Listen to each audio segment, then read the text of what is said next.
What's up, ladies and gentlemen? Welcome back to the WrestleBlog YouTube channel. It's time for a rapid fire predictions contest of sorts. Tell you what, in the comments below, you guys leave a forfeit, and the best one, the loser, will do. So whoever gets the least amount of predictions correct for tonight's Impact Wrestling Victory Road pay-per-view will have to perform a forfeit.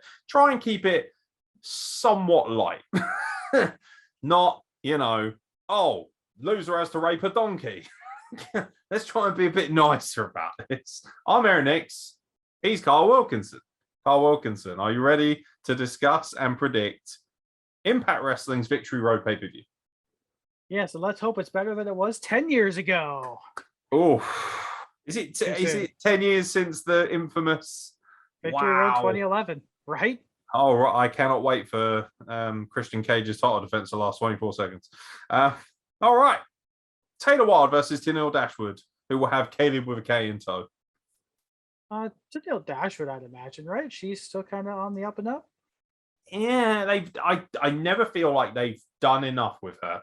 I'm going to say Nathaniel Dashwood, though. It feels like Taylor Wilde was kind of brought back to help put over some of the young talent stuff, which is fine. By the way, still looking amazing. Still so fine. I used to have the biggest crush on Taylor Wilde back in the day. I'm going to go with Nathaniel Dashwood as well. Matt Cardona with Chelsea Green likely at ringside will take on Rohit Raju, who now has Mahabali Shira back with him again. Swear they broke up for a little while. No disqualification match. I mean, I don't really care, honestly, but I'll go with Rohit Raju on this one. Maybe they made no DQ because maybe, I don't know, Nick Gage will run in or something. And is Cardona even still the GCW championship? He lost it, didn't he? I think he lost it. Didn't he lose it to Moxley, who's now going to defend it against Gage? Something like that. Or he's going to put it on the line against Moxley soon. I can't remember. It's one of those. No offense, GCW, especially to my boy, Delicious Dwayne Douglas, who is just my hero. And I know he loves GCW and he goes to every show. I'm going to have to get him on the podcast to cover GCW for us. I don't care about your main event scene, but the rest of it looks sick, I have to say. Yeah, I'm going to go with Rohit Raju because I love him. And also, Nails will kill me if I don't pick Rohit Raju. And also, I like Matt Cardona, but I just don't care. He still feels like smelly undercard guy from WWE. The Good Brothers, Carl Anderson and Doc Gallows, they will be defending the Impact Tag Team Championships against Rich Swann and Willie Mack. Oh, where's my shades, man? They're in there, but they're underneath the camera, so I can't get them. Heartbreaker. Yeah. I'll wear them for the review. Oh, that's gonna be ridiculous. I feel like Gallows and Anderson have been kind of like an afterthought in AEW right now. Like, they're always in the background with the Elite stuff, but they're never like Gallows and Anderson did stuff. So I don't think they'll return. I think Willie Mack and Rich Swann are going to take this because. Oh. All right. You're going with Team Chocolate. And that's absolutely fine. By the way, it's not a racist thing. They're just sexy as fuck. I love Rich Swann and Willie Mack. Willie Mack is, for my money, the most underutilized wrestler in the world. I think he's so talented, so special, and he deserves so much more. And no, AEW fans, I don't want him in AEW because he'll get lost in the shuffle even more. Coming up next week on AEW Dark Elevation, Willie Mack faces Ryan Nemeth. And Marco Stunt in a triple threat. I like how Marco Stunt is always thrown in when we want to shit on the idea of AEW. It's always got to be get Marco Stunt in there, god damn it. It is what it is. I think the Good Brothers retain. I think the reason that they have the Impact Tag Team Championships is so that they can show them off. It would not surprise me if Tony Khan says, yeah, they got to keep the belts or, keep them around them because then they can show them off. Nobody gives a fucking shit. Make them defend them more on AEW at least then. Because that match with the Dark Order I actually thought was really sick and a lot of fun. And they could have more matches like that. I think Gallows and Anderson are great workers and really underutilized. I would like to see more of them. Yes, please. Yeah. Speaking of tag team titles, the Impact Knockout tag team titles will also be on the line. Decay, Havoc, and Rosemary who are the current Impact Knockout champions. They put the belts on the line against Tasha Steeles and a jobber. Savannah Evans. Sorry, Savannah. I don't care. I just think they're a terrible pairing. I don't think they come across really well. Also, you broke up Fire and Desire or Fire and Flavor for that. Nah, champs retain on this one easy. Yeah, I mean, they've been building the idea that this is kind of like, you know, they kind of, I thought that Jordan Grace, when she was with Jazz, that seemed like an unstoppable pairing, but Havoc and Rosemary in every way seems like it should be completely unrelenting, completely unstoppable. Yeah, it'd be a real shame to see them lose those belts to a non-tag team, because that's what they are. They're a non-tag team. Finn Juice, David Finlay, Juice Robinson versus Bullet Club's Chris Bay, the ultimate finesse. You are so fine. By the way, your Twitter game is fire, sir. Love the fact that you're honest and call people out. And he'll be tagging up with somebody who I actually know reasonably well, Hikuleo, somebody who trained at the same school I trained at when he did his excursion over here. Also, my partner's favorite wrestler because she thinks he's smoking hot. Fair enough. Yeah. If I'm allowed to fucking brag about all the women I find hot and, you know, I'm still getting fucking an earful about Bobby's Island, and fair enough. So, fair enough. Hikuleo, very handsome young man. He's huge, by the way, as well. So, as you could, in case you haven't been able to notice, my partner is very keen on mixed race large gentlemen. Good news for me. Look, I think I'll go with Finn Juice on this one. I love those guys. I know Chris Bay's got a lot of momentum, joining Bullet Club and everything, but we differ again. Bullet Club. Yeah, definitely Bullet Club for me. I think it's because Juice Robinson's the luckiest man in the world, and there's no way he can lose at anything ever. Hey, Tony Storm. Nice. I am editing this pre-show, so I might just slap that in from South Park. Some young boys having sex with Miss Stevenson? Yes. Nice. Eddie Edwards and Sami Callihan versus Moose and W. Morrissey, who people might recognize as Big Kaz XL. That's such a weird pairing of Edwards and Callihan. Like, they've been through so much shit together, but that's kind of what makes it really interesting. So I'm gonna go with those two for sure. I don't give a shit about W. Morrissey. Like, I'm happy he managed to, you know, turn his mental health around, get back in shape, do stuff, but I don't care. Has Moose upset someone in Impact? Because he should be the fucking guy. He should be the champion. Apologies if I'm a little bit delayed. I noticed when I was doing that, it was slightly delayed. Yeah, he should be the guy, but he's not for some reason. I don't understand that. Oh, well, it is what it is. I think Moose and Morrissey win. I don't think it makes sense to have either man lose a match. Never mind both of them as a pairing. They're massive. Although Sami Callihan feels like a big deal. Eddie Edwards, I'm sorry. I like Eddie Edwards, lovely guy. And Alicia Edwards seems like the sweetest angel on earth. And they are an adorable pairing, but I do not fucking care. And they are so stagnant. And I wish, well, Eddie Edwards is. You know, you never get to see enough of Lish. I know he likes to call him. And you see too much of Eddie Edwards. You know, and he's just like, I don't care. And I get it. It's like, oh, the redemption arc. They used to hate each other and now they're teaming up. But it just doesn't work for me. I find Eddie Edwards tedious. And that's not to say he's not an amazing wrestler, because he clearly is. But this whole cosplay Tommy Dreamer thing needs to stop. But I'm going to go with the big boys. There are two whopper matches here that, frankly, are worth your time if you're going to watch the pay-per-view, even if you just want to stay till late. Josh Alexander, the greatest wrestler in the world right now. Fuck you, CM Punk. You're not even close to best in the world. And by the way, only 107th on the PWI 500, apparently. Because that's a well-respected article. Fuck you. Yeah, Josh Alexander, the X Division champion, puts his belt on the line against a legend of X Division wrestling, Chris Sabin. Oh, that's gonna be. By the way, awesome storytelling here. Chris Sabin was the one who accidentally contributed to the neck break that Josh Alexander suffered at PWG, which he only just recently watched back for the first time with his wife on their stream. That must have been an incredibly tough experience. So credit to you for doing that. I believe it was, I can't remember what it was. It was like a kind of, he had him like in, you know, the dead shot thing that Hangman Page does. He had him in that, and he just bent him. Oh, wild. But But yeah, like great storytelling. And also a great matchup without the story. So the fact that it's also got that as well, really, really cool. I mean, just this right here. Josh Alexander with the win because... How's the other half of it doing? They got a new name now as well. Have you seen it? They got a new name. The Men of the Year thing is fine. The fucking stuff with... But they're not allowed to talk. Team Dan Lambert, right?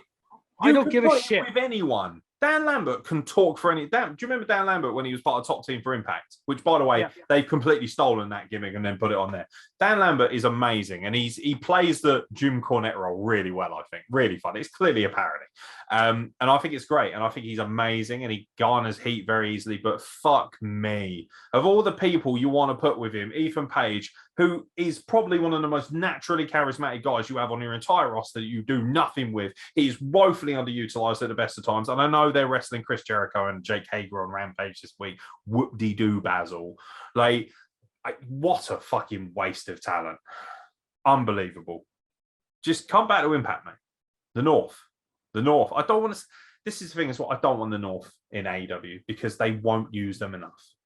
The North should be, the North, in my opinion, the North were my tag team of the year last year. They are, without a shadow of a doubt, when they wrestle regularly, the best tag team in the world. Alongside the Usos. But I personally would give them the opportunity over the Usos. That's how much I think the North are special. And we all know how much I just tend to this man boner for fucking Josh Alexander at all times. You know, and I honestly... I think it's so disappointing what they've done with Ethan Page. But we're talking about Impact. Josh Alexander to retain, certainly 100%. In my book. Yeah. But I think this is... Sorry, this is a... this is a perfect opportunity for... Chris Saban's career is probably winding down. He's been wrestling for, You wouldn't think 20. So. Still wrestles like a G. Still better than the majority of any roster. AEW, WWE. This guy can work anywhere. He's world class. It's like Rey Mysterio for me. Like, how can they still do what they do at the age that they're at? Like, it's beyond comprehension. But I think this is a perfect time for him to, put over some of the younger talent. And what's really funny, he's still only 39, Chris. Christ. But Josh that guy who was wrestling when he was 13, though. Like, it's like Pete Dunne still in his 20s. Or, Paige wrestling because her mom was pregnant while Paige was in the womb, which I think is hilarious. Badass. I was supposed to meet her at a Destiny show once because she was the Black Craft Women's Champion, but she didn't end up coming. Heartbreaker. Yeah. But anyway, Josh Alexander easy because he's the best wrestler in the world. Yeah. In your main event, the Impact Championship will be on the line. Christian Cage defends against a slight upgrade, it has to be said, from Brian Myers. No offense, Brian. By the way, Sam Beal, hilarious fun. Love that. Write that down, Sam. It's such a good little gimmick. I love it. They're fun, but they should be in the mid-card. He will be defending the belt against Ace Austin. This is real cool. I've seen Ace Austin a lot at Destiny shows, and then seeing him go up to Impact. Christian's going to be knackered by the end of this one. Trying to keep up with that poor bastard. Yeah, he's rapid, Ace Austin. Rapid. I love Ace Austin. Wicked. Oh, yeah. Wicked. Yeah. Not feeling the Madman Fulton thing. I feel like it's well overdue a breakup now. But I feel like if they did break up, they'd have nothing. They have no clue what to do with Fulton. Yeah, he's a monster and stuff. He was great in OVE, but whatever. I'm gonna stick with Christian on this one. He's my boy. I love Christian to death. One of the most rules the roost in Impact, baby. One of the most underrated performers I think ever. That just didn't, the tag team stuff was great, but they didn't use him. He went to TNA back then, proved he could be a main eventer. They brought him back. Here you go, buddy. ECW champion. How's that feel? He did win the World Championship twice. Yeah. Admittedly, when it was the B title, but still a world title. Yeah, and the match with Orton at SummerSlam was fucking awesome. But I love the fact as well that when Christian won the Impact Championship, AJ Styles was the first one who said to him, "You deserve that. You're a world champion." And he said, "Oh, it's only the Impact Championship." No, that's a world title. I think that's so cool that, he stuck his neck out and was really supportive of him in that moment. further prove AJ GOAT. But yeah, I'm gonna go with Christian on this. Just I don't quite think Ace Austin is there yet. He will be probably within the year or two, but I don't think he's quite breached that quote unquote glass ceiling. Yeah, I felt that way about Ace Austin for a little while. He just feels like, I worry that Ace Austin's going to be like Chris Sabin, a world-class talent, but he's always just not quite. I know Chris Sabin won the title, but you don't think of him as a former world champion. You think of him as the guy of the X division. And I worry that he's going to fall into that bracket a little bit.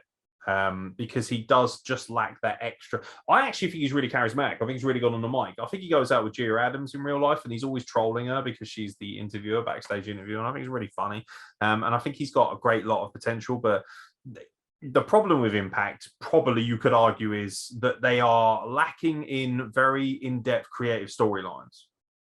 And I don't think that was always the case. But, you can't have James Mitchell and the Undead all the time. And I think that some of their wrestlers do suffer from not having good enough storytelling arcs, creative arcs that really bring out the best in them. And that wasn't helped by the awful fucking run that Kenny Omega had in the company. I feel like that derailed a lot of their creative. And it's not because I hate Kenny Omega. It just wasn't a good run. It didn't do anything for either company. In fact, Impact's ratings dropped quite a large amount after the initial spike. And people really grew quite lethargic because the belt was treated like an afterthought. It was treated like a joke. And if I was in charge of Impact, I would have been so angry and so disappointed. Christian has already authenticated that belt so much more than Kenny Omega ever did. And that for me proves right there that Kenny Omega is not the big star that he should be. Because someone made an argument on our YouTube channel, for instance, about the PWI 500 and said, the reason that Kenny Omega's first is because he captured 2 highly prestigious belts. I was like, no, they're not prestigious if you don't treat them as if they are that. And ultimately, the Mega Championship from AAA, I bet you couldn't name me the last 5 guys who have held it without Wikipedia in it. I bet most people couldn't tell me the last 10 Impact champions. So, and that speaks volumes for that belt. Woefully underbooked. Christian will retain, no question. I expect this to be a pretty decent show. I think the undercard's a bit weak, in my opinion. Again, I don't understand. Moose must have literally run over Scott D'Amore's children because I cannot understand why he is not the champion by now. They should have pulled the trigger when Kenny Omega was champion because I think that would have made a huge deal. If there's one thing I will say, beating Kenny Omega is a pretty big deal because of the way he's booked in AEW. He just never ever seems to lose. And then they spunked it on Rampage, which I have no idea. I'd just like to see a little bit better use of the mid-card and undercard talent. But the main matches that are there look fantastic. All the title matches look pretty strong.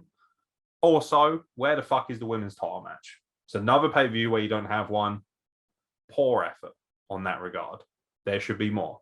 If you're going to stand out there as a fan and say, WWE, there's not enough women's matches on Raw, SmackDown, you've got to have that same energy for everyone. Impact, do better. There should be more women's wrestling on this card and it should be more legitimate women's wrestling. You have arguably the best women's champion of any women's champion in the world in terms of work rate, especially in Deonna Purrazzo. Where the fuck is she? She should be on every single goddamn show. Not always defending the belt, but she should be there every week. Yeah, I love Deonna Purrazzo. Who doesn't?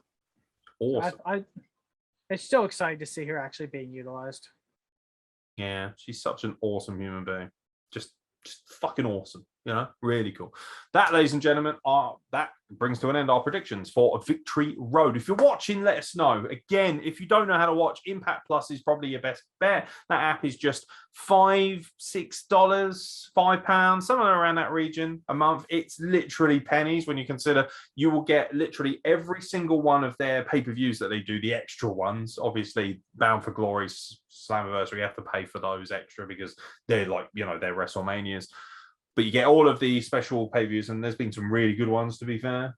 Some really good ones, including Josh Alexander basically defending the belt all the time against incredible opponents like Black Taurus and stuff like that. But you also get the entire backlog of all the TNA history and stuff like that. So if you were a big mark for all the AJ Styles, Samoa Joe stuff back in the day, then it's pretty good value for money, especially if you don't want to give your money to the Peacock. Stay to that thing. I'm so glad we don't have to go through that, and that's just an American. Yeah, me neither. Unlucky, United States, but from myself, Aaron, next time from Carl Wilkinson, enjoy Victory Road. Let us know who you think is going to win in the comments below. Don't forget, let us know an appropriate forfeit. And whoever gets the least amount of predictions right out of myself and Wilkinson, because we have differed on a few of those, we shall perform a forfeit of your choosing. Just try and keep it slightly above board. Catch you very soon for more content from the Wrestle Club. They won't. They won't. They won't.